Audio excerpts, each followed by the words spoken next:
शं वरुणः शन्नो भवत्वर्यमा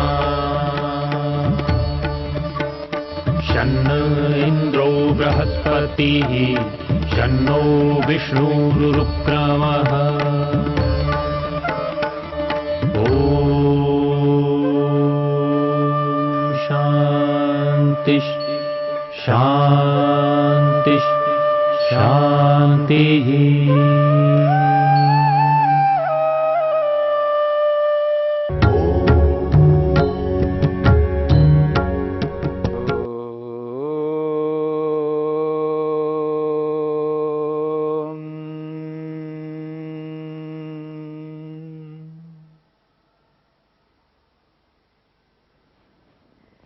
साधन पाद के चौथे सूत्र को लेकर के विचार चल रहा है। अविद्या क्षेत्रम उत्तरेषाम प्रसुप्त तनो विच्छिन्नोदाराणाम। महर्षि पतंजलि ने अविद्या को प्रसव भूमि बताया है। क्षेत्रम यानी उत्पत्ति स्थान। किनका? उत्तरेशम बाद वाले क्लेशों का। बाद वाले कौन है? अस्मिता, राग, द्वेष और अभिनिवेश। और ये जो पांचों क्लेश हैं ये किस किस अवस्था में रहते हैं? अर्थात पांचों क्लेश एक ही अवस्था में नहीं रहते हैं। फिर कैसे रहते हैं?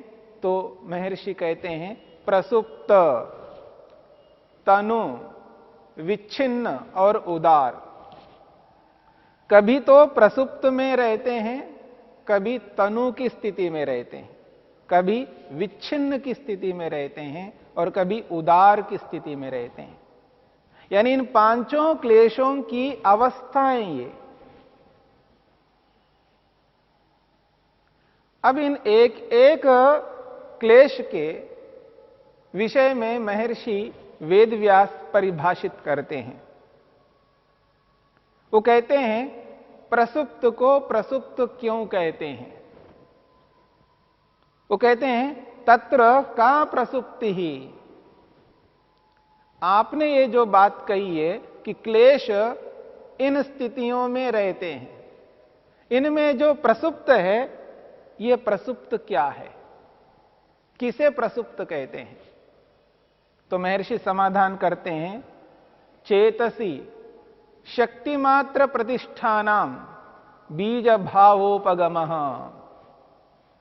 महर्षि वेदव्यास कहते हैं ये जो प्रसुप्त की स्थिति है, अविद्या, अस्मिता, राग, द्वेष और अभिनिवेश, ये प्रसुप्त की स्थिति में रहते हैं।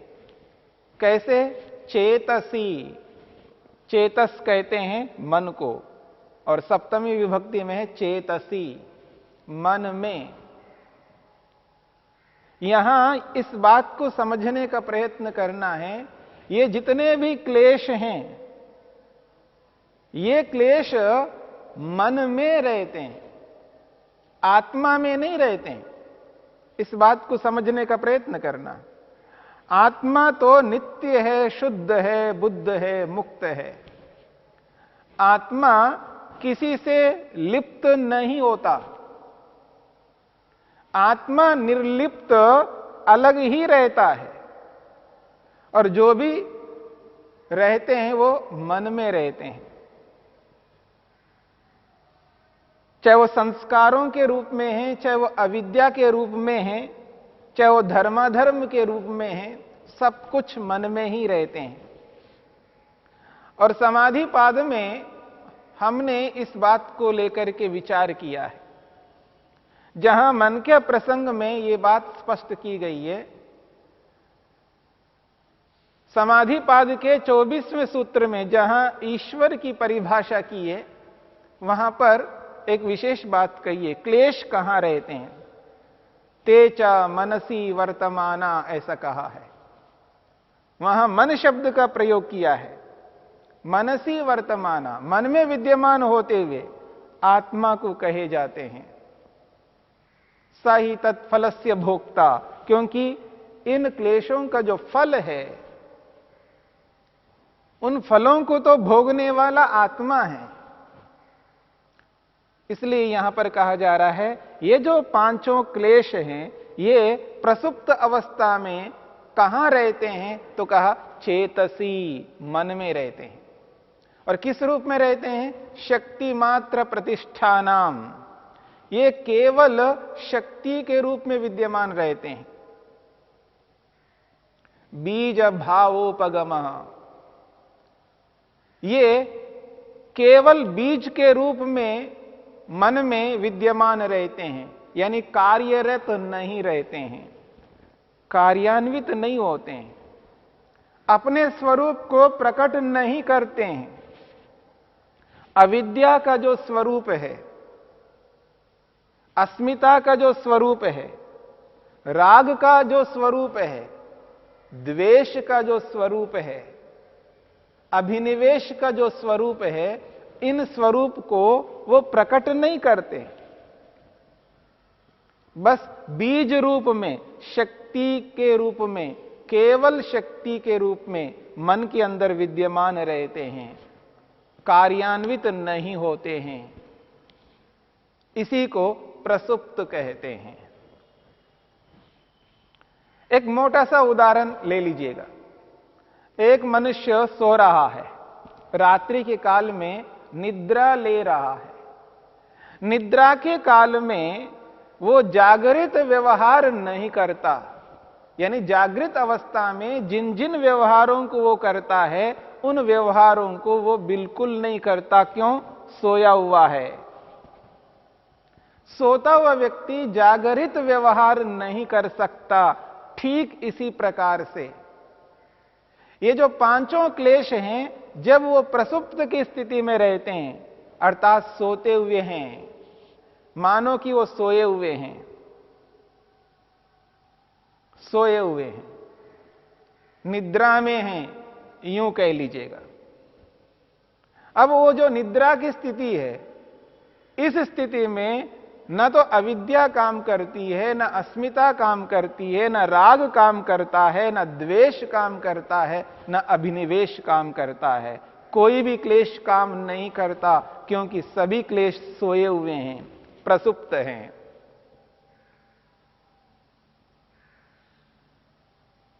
जब ये क्लेश प्रसुप्त हैं तब कार्यान्वित नहीं होते। कौन से क्लेश कब किस स्थिति में प्रसुप्त होते हैं, इस बात को समझने के लिए एक लौकिक उदाहरण समझते हैं। नवजात शिशु है, अभी अभी पैदा हुआ है। उत्पन्न हुए बालक को ले लीजिएगा। 2 महीने का, 3 महीने का, 4 महीने का, 5-6 महीने का बच्चा है। उस बच्चे के अंदर अविद्या, अस्मिता, राग, द्वेष, अभिनिवेश, पांचों क्लेश विद्यमान हैं। उस उत्पन्न हुए बालक के मन में पांचों के पांचों क्लेश विद्यमान हैं, पर सोए हुए हैं। इसलिए वो जो छोटा सा बच्चा है, 3, 4, 5, 6 महीने का, उस बच्चे में ना तो काम उत्पन्न होता है, काम वासना जागृत होती है, काम वासना जागृत नहीं होती है। न क्रोध उत्पन्न होता है। काम, क्रोध, लोभ, मोह, ईर्ष्या, अहंकार, ये जितने भी ये दोष हैं, जितने भी ये क्लेश हैं, ये उस बच्चे में जागृत नहीं होते हैं, उत्पन्न नहीं होते हैं।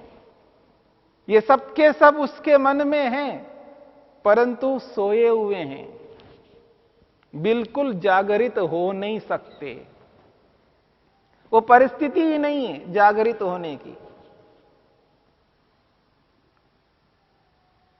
इसलिए इस बात को समझने का प्रयत्न करना कि ये जितने भी क्लेश हैं ये सोए हुए हैं, इसी को सोए हुए हैं ऐसा कहना है, इसी को प्रसुप्त कहा जाता है। ये प्रसुप्त अवस्था में है। उस छोटे से बच्चे के सामने कितने भी आलम्बन आ जाएं, काम के, क्रोध के, लोभ के, मोह के, ईर्ष्या के, अहंकार के जितने भी आलंबन यानी जितनी भी परिस्थितियां उसके सामने आ जाए, पर उस छोटे से बच्चे में ये जागते नहीं है। इसी को प्रसुप्त के नाम से कहा जा रहा है। ऐसे जो क्लेश हैं जो सोए हुए रहते हैं, उनको प्रसुप्त शब्द से स्पष्ट किया है। इसका यह अभिप्राय नहीं है कि उस बच्चे के अंदर यह क्लेश नहीं है। हां, वही बच्चा, वही छोटा सा बच्चा जैसे जैसे बड़ा होने लगता है, जैसी जैसी उसकी जानकारी होने लगती है, जैसा जैसा वो व्यवहार करता रहता है लोगों के साथ में, उसकी जानकारी के अनुसार धीरे धीरे वो क्लेश उसी स्थिति में उभरने लगते हैं। जब वो 1 साल का हो जाता है, 2 साल का हो जाता है, 1 साल वाला बच्चा, 2 साल वाला बच्चा भी उस बच्चे के स्तर का राग करने लगता है, द्वेष करने लगता है,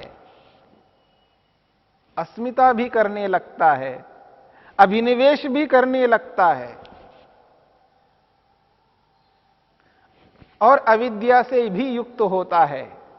अविद्या, अस्मिता, राग, द्वेष, अभिनिवेश, इन पांचों से धीरे धीरे वो युक्त होने लगता है। जैसे जैसे बच्चा बड़ा होने लगता है, वैसे वैसे क्लेश उसी स्तर से बढ़ने लगते हैं। और जब तक वो उभरते नहीं है, तब तक वो प्रसुप्त की स्थिति में रहते हैं, सोए हुए रहते हैं। इस सोए हुए स्थिति को ही यहां पर महर्षि पतंजलि ने प्रसुप्त शब्द से स्पष्ट किया है।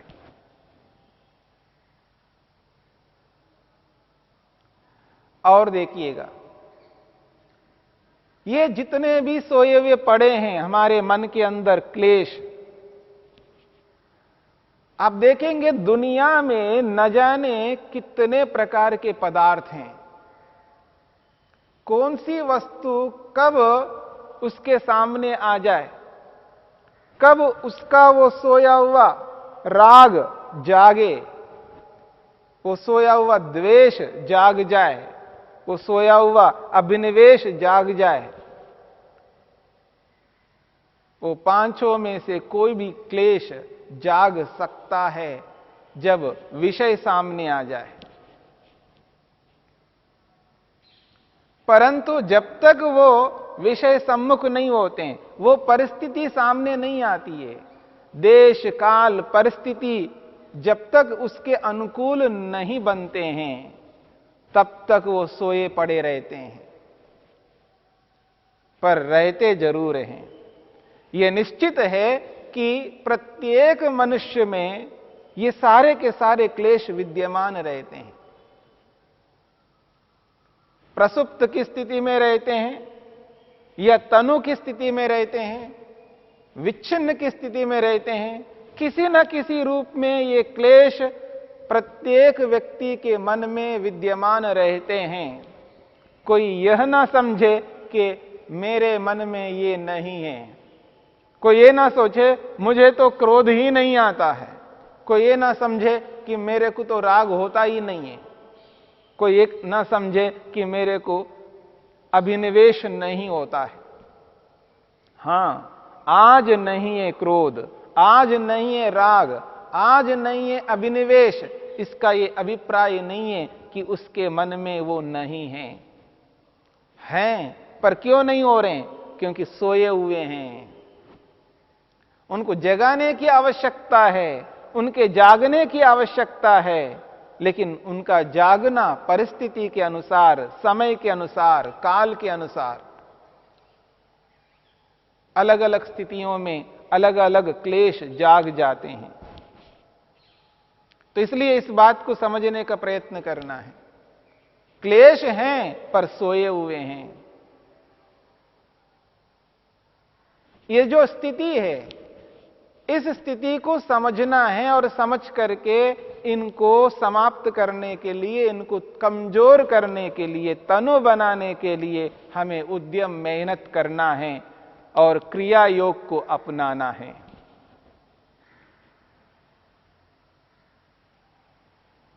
जब व्यक्ति इन क्लेशों से युक्त होता है तो ऐसे ऐसे कर्मों को करने लगता है जिन कर्मों को कर करके व्यक्ति बार बार जन्म मरण रूपी चक्र को प्राप्त होने लगता है और जो शाश्वत सुख है, जो ईश्वरीय आनंद है, उससे वंचित हो जाता है। इसलिए इन क्लेशों को समझना है। कौन सा क्लेश कब जागरित हो जाए, कौन सा क्लेश कब उभर जाए, इसको बताना बड़ा कठिन है, क्योंकि सारे क्लेश हैं मनुष्य के मन में। सब में सब प्रकार के क्लेश विद्यमान हैं। मात्रा कम अधिक हो सकती है। किसी में राग ज्यादा हो सकता है, किसी में द्वेष ज्यादा हो सकता है, किसी में अभिनिवेश ज्यादा हो सकता है, किसी में अस्मिता ज्यादा हो सकती है, परंतु क्लेश तो क्लेश हैं। जब तक वो बीज रूप में विद्यमान होते हैं तब तक कभी ना कभी अंकुरित होंगे, क्योंकि बीज का सामर्थ्य जब तक रहेगा तब तक ये अवश्य बना रहता है कि कभी ना कभी ये जागृत होंगे। जागरण संभव है। घर में सांप घुसा है, दिख नहीं रहा है, कहीं छुप गया है, पर यह खतरा सदा बना रहेगा कि सांप है, कभी ना कभी निकलेगा। और इस खतरे को ध्यान में रखते हुए व्यक्ति शांति से नहीं रह सकता, तृप्ति से नहीं रह सकता, संतोष से युक्त नहीं हो सकता, अपने आप को स्वतंत्र अनुभव नहीं कर सकता। ठीक इसी प्रकार ये जो अविद्या, अस्मिता, राग, द्वेष, अभिनिवेश हैं, इन क्लेशों की विद्यमानता में व्यक्ति कभी भी शांत, तृप्त, संतुष्ट, निर्भीक, स्वतंत्र नहीं हो सकता। इसलिए इन पांचों क्लेशों को, इन क्लेशों की अवस्थाओं को समझना आवश्यक है। ये जो प्रसुप्त अवस्था है, क्लेशों का बीज रूप में विद्यमान होना है, ये हमारे मन के अंदर विद्यमान है, बीज रूप में विद्यमान है। अलग अलग वस्तुओं से संबंधित अलग अलग ये क्लेश हमारे मन के अंदर है। पता नहीं कब किस वस्तु के बारे में कौन सा क्लेश जाग जाए, ये समय ही बताएगा। इसलिए इस बात को समझने का प्रयत्न करना, प्रसुप्त को प्रसुप्त के रूप में अनुभव करते हुए इन सोए हुए क्लेशों को पकड़ करके, इनको उभार करके कमजोर करने की चेष्टा प्रत्येक साधक को करनी चाहिए। ओ